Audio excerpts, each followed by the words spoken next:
ညောင်ရွှေမျိုးအမတ်တဲ့အခြေခံပညာထက်တန်းကျောင်းတိုင်းအာဇာနည်နေ့အထိမ်းအမှတ်လူငယ်အသိပညာပေးဟောပြောပွဲနဲ့လူငယ်အသိပညာပေးပြပွဲ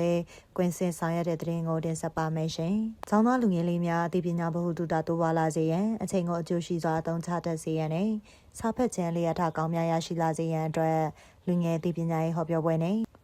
လူငယ်အသိပညာပေးပြပွဲကိုဇူလိုင်လ18ရက်နေ့နနက်7:00နာရီကရှမ်းပြည်နယ်ညောင်ရွှေမြို့အမတ်တဲ့အခြေခံပညာထက်တန်းကျောင်းပထမခန်းမ၌ပြုလုပ်ခဲ့ပါတယ်။ဦးစွာကျောင်းအုပ်ဆရာမကြီးဒေါ်ခင်ဆန်းဝင်းကအမှားစကားပြောကြားပြီးပြန်ကြားရေးနဲ့ပြည်သူ့ဆက်ဆံရေးဦးစီးဌာနဦးစီးအရာရှိဦးနေမျိုးသူရင်ကအသိပညာပေးဟောပြောပွဲနဲ့အသိပညာပေးပြပွဲကွင်းဆင်းဆောင်ရွက်ရခြင်းရည်ရွယ်ချက်များကိုရှင်းလင်းပြောကြားခဲ့ပါတယ်။ထို့နောက်ဒုတိယဦးစီးမှုဦးမောင်မောင်ကအာဇာနည်နေ့အကြောင်းတီကောင်းဆရာများကိုဟောပြောခဲ့ပြီးကျွမ်းကျင်တဲ့တပုံဦးဆိုင်တနိုင်ကလူငယ်များအတွက်စကားလက်ဆောင်ကောင်းစဉ်ဖြင့်ဆွေးနွေးဟောပြောခဲ့ပါတယ်